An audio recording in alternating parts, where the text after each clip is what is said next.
묵시록의 저자 요한에게 이런 소리가 들려옵니다. 여기 나의 두 증인이 있다. 그들은 땅에 주님 앞에 서 있는 두 올리브 나무이며 두 등잔대입니다. 그러나 그들이 증언을 끝내면 지하에서 올라오는 짐승이 그들을 죽일 것입니다. 그곳에서 주님도 십자가에 못 박히셨습니다. 그런데 하느님의 두 증인이 죽었는데 땅의 주민들은 죽은 그들 때문에 기뻐하고 즐거워하며 서로 선물을 보낼 것입니다. 왜 그럴까요? 그 두 증인이 땅의 주민들을 괴롭혔기 때문입니다. 두 증인이 땅의 주민들을 괴롭혔기에 두 증인의 죽음을 보고 기뻐하고 즐거워합니다. 두 증인은 땅의 주민들을 하늘나라로 이끌려는 하느님의 예언자들인데 엘리야와 모세입니다. 율법과 예언서를 통해 구원의 길을 제시하고 하느님을 섬기는 삶을 땅의 주민들에게 가르쳤지만 그들은 이것을 못마땅하게 여기는 악인들이었습니다. 땅의 주민들은 하늘나라나 영원한 세상에 대한 관심은 없고 오로지 보이는 것과 감각되는 것에만 마음이 있었기에 양심의 가책을 자꾸 찔러대는 율법과 예언서의 말씀 선포, 주님의 가르침을 듣는 것을 괴로워했습니다. 결국 이들은 예언자들의 죽음을 기뻐하며 선물까지 주고받지만 시간은 반드시 지나가는 것이고 마지막 시간은 다가옵니다. 두 예언자의 죽음 이후 하늘에서부터 두 예언자에게 이리 올라오너라 하는 큰 목소리가 들려오고 두 예언자는 원수들이 쳐다보고 있는 가운데 구름을 타고 하늘로 올라갔습니다. 여기까지의 이야기를 정리해 봅시다. 하느님의 두 증인 모세와 엘리야가 사람들에게 생명의 길을 제시하고 가르쳤습니다. 구원받을 사람들, 하늘나라의 주민들은 기뻐하며 받아들이지만 그걸 거부하는 땅의 주민들은 그것 때문에 우리를 괴롭힌다고 생각을 한 겁니다. 결국 이 세상에서는 어떻게 됩니까? 모세도 죽고 엘리야도 죽고 주님도 죽음을 당하십니다. 그럼 어떻게 된 겁니까? 예수님도 죽으시고 모세도 엘리야도 다 죽어버리면 그래서 끝구절이 중요합니다. 하늘에서 큰 목소리가 들려오고 두 예언자는 원수들이 쳐다보고 있는 가운데 구름을 타고 하늘로 올라갔습니다. 부활과 승천, 죽음 너머에 부활과 승천이 있다는 것. 이게 핵심 교리입니다. 우리는 이 세상만 보면 안 됩니다. 이 가르침을 내일 또 듣게 됩니다. 예수님께서 말씀하십니다. 내 나라는 이 세상에 속하지 않는다. 헛된 이 세상에서 승리할 거라고 생각하지 마라.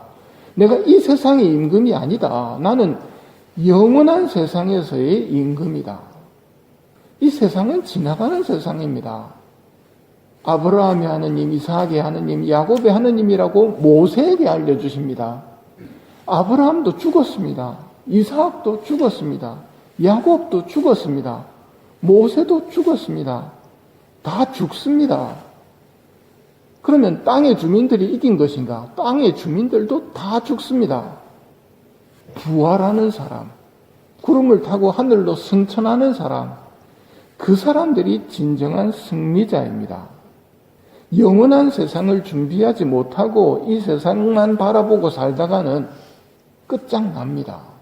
오늘 복음에서 들려오는 이야기도 같은 이야기입니다. 부활이 없다고 주장하는 사두가이가 와가지고 여러 사람하고 결혼한 사람은 그러면 부활이 만일 있다고 그러면 누구하고 사느냐고. 사두가이와 같은 생각을 가진 땅의 주민들이 생각하는 것은 그냥 이대로 착하게 살면 되지. 뭐 굳이 하늘나라가 있고 죽은 다음에 영원한 생명이 있고 진짜 삶이 죽은 다음에 있다고 왜 우리를 괴롭히느냐고. 죽음 다음에 영원한 생명이 있다고 왜 우리를 성가시게 합니까?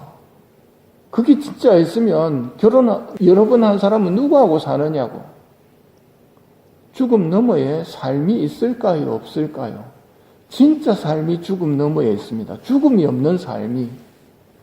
누구 말이 맞을까요? 나는 길이요, 진리요, 생명이다. 예수님만이 하실 수 있는 말씀입니다. 사두가이나 땅의 주민들은 부활이라는 것이 그냥 안 죽고 이대로 그대로 살아가는 것을 생각하고 있었던 겁니다. 안 죽고 그냥 사는 것은 부활이 아닙니다. 부활은 완전히 다른 세상입니다. 눈이 가리워진 이들에게 예수님께서 진리를 계시하십니다. 이 세상 사람들은 장가도 들고 시집도 가지만 저 세상에 참여하고 또 죽은 이들의 부활에 참여할 자격이 있다고 판단되는 이들은 더 이상 장가드는 일도 시집 가는 일도 없이 천사들과 같아져서 더 이상 죽는 일도 없다. 그들은 또한 부활에 동참하여 하느님의 자녀가 된다. 그분께서는 죽은 이들의 하느님이 아니라 산 이들의 하느님이시다. 마르코 복음에서는 이 대화의 마지막 말씀으로 너희는 크게 잘못 생각하는 것이다 하고 깨우쳐 주십니다. 죽으면 끝이라고 세상 사람들은 이야기합니다. 죽음 너머에 삶이 있다고 그러면 성가시게 하지 말라고, 귀찮게 하지 말라고, 양심을 찔러대는 진리의 목소리에 귀를 막아버리려고 하거든. 크게 잘못 생각하는 거다.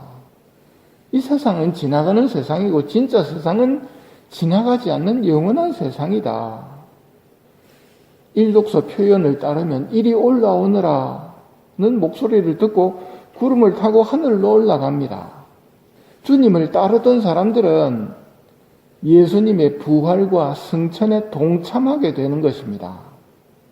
그러니 율법과 예언서의 말씀과 예수님의 가르침을 내가 조금 알아서 지켜도 되겠지, 이런 교만한 생각하지 말라고 말씀하시는 겁니다.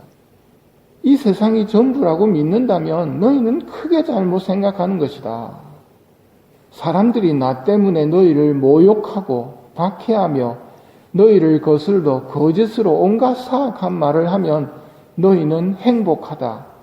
기뻐하고 즐거워하여라.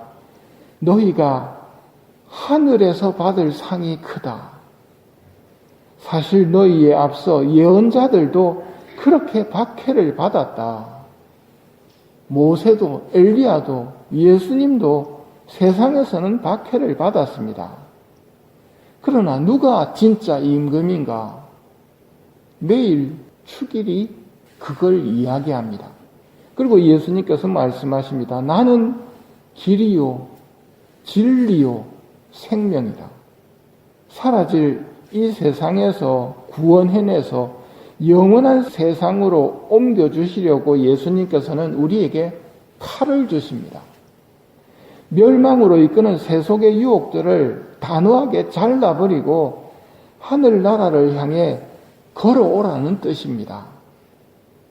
예수님께서 주시는 그 칼로 온갖 유혹들을 다 끊어버리고 영원한 세상을 향해 걸어갈 수 있는 은총을 이 미사 중에 청하도록 합시다.